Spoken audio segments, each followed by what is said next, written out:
narito na naman tayo para sa isang napaka-sweet at nakakakilig na love story nila Kalingap Edu at Ate Viancy. Tulad mo ay aking makilala at kung ano ako'y Para sa magpapatuloy ng ating love story ay matutunghayan natin ang pagpapatuloy ng kanilang Hong Kong trip.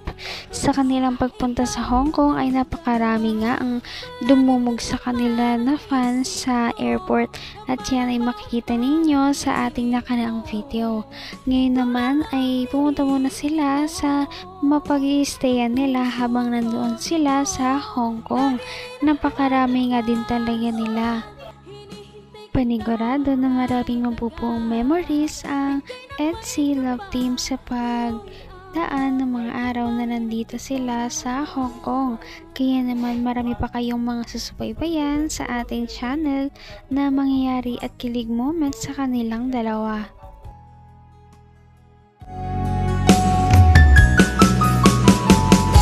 ang nais ko lang. Ay, may parating pagkain? Yes, parating na. Tama-tama, tanghalian pa lang. Kasi ano pa lang 11:30. Parating Dumating yun, po ng kami Team dito. EDSI, Team Buga. Team Buga. Buga. Team EDSI, Team Buga. City mo. Thank you po. Thank you. So, yun po. Nagbibili ako ng Nakita niyo rin po yung tutuloy namin. Ate, gagamin na ate. Ate, ate, sarap niya. Kuya Gina, saan siya? Kuya Ed. Yan o, tulog pa. Ang bihira. Kaya ko lang mo kasi kayo di mo makita.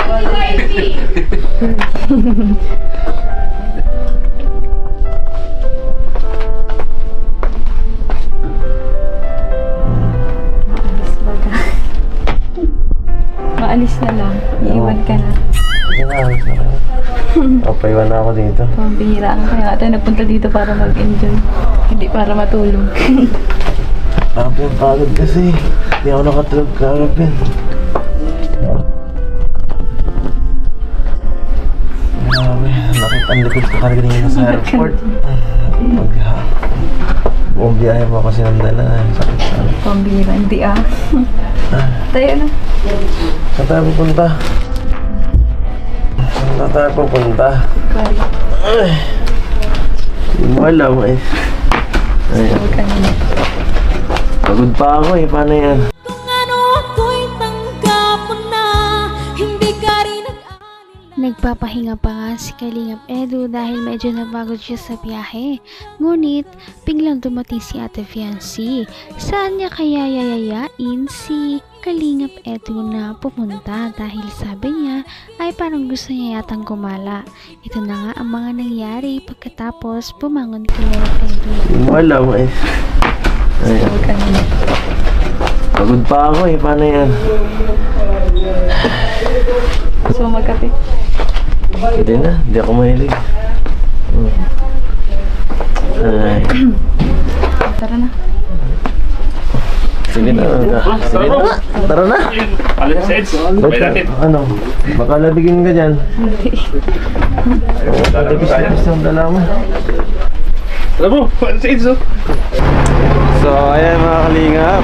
Grabe, na-miss namin dito. Yes. And halos same lang din po yung pag pinag-stayan po namin. Same lang po, Causeway Bay. Ayan po.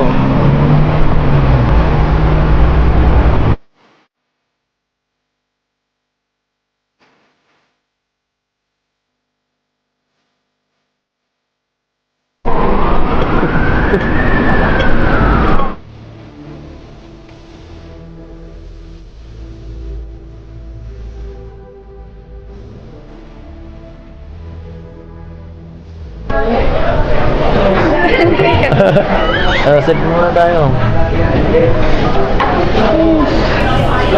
Yan, dito tayo. Dito pala ang una nating ano? Ang una nating destination. naman ang bawat panaginip ko.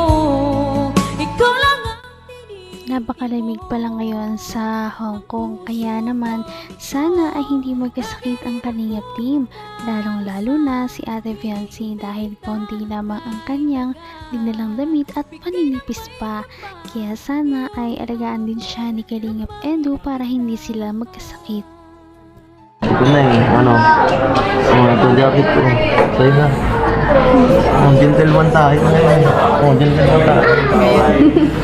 Hindi, palagi naman. Jacket mo. Hindi, okay lang yun. Yan. Dati kalbasi po no. Sige, share na lang tayo. Share na lang tayo.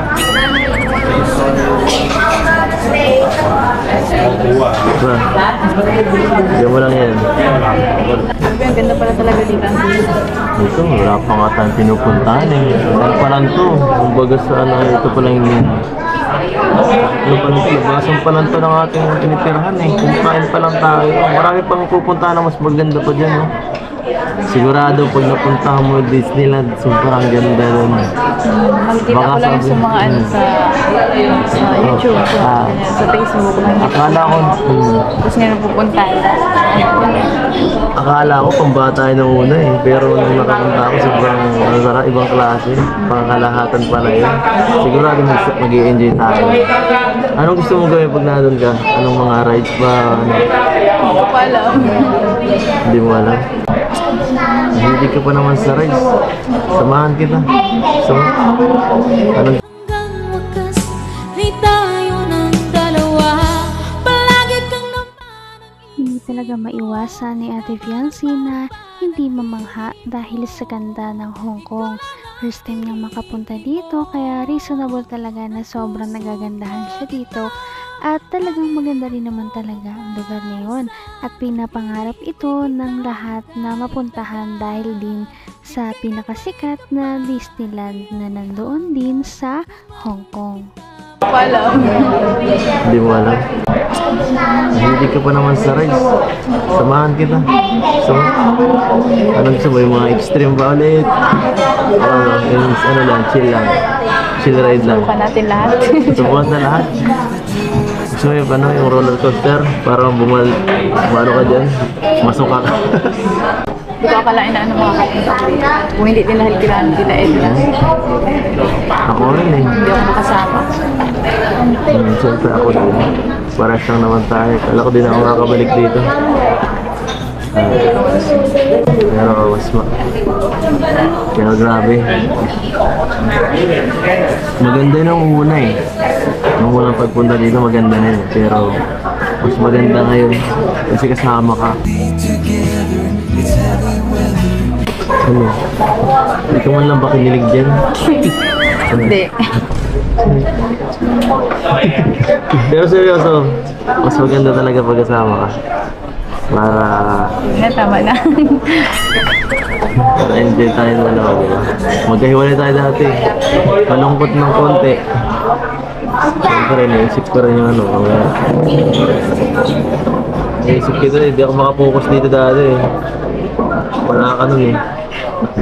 Kami lang nun. Third wheel lang ako sa Siguradong mag-i-enjoy ang Kalingap team, lalong-lalo na si Ate Fiancé at Kalingap Edu sa kanilang pagpunta sa kanilang mga pupuntahan dito sa Hong Kong. At pinakainabangan ng lahat ang kanilang pagpunta sa Disneyland dahil ito nga ang pinaka-tour spot doon. Kaya sana ay abangan ninyo ang ating susunod na video dahil yun na ang kanilang paggagala sa Disneyland. Napaka-sweet talaga nila at napakabait ng tambalang ito kaya maraming sumusuporta. Kaya naman sana ipatuloy natin silang suportahan at mahalin si Fiancé, si Kalingap Edu at ang Kalingap team. Yun lamang at maraming salamat sa panonood. Abangan natin kung magkakatuluyan ba talaga si Kalingap Edu at Fiancé. Hanggang sa muli! Bye! Ngayon'y abot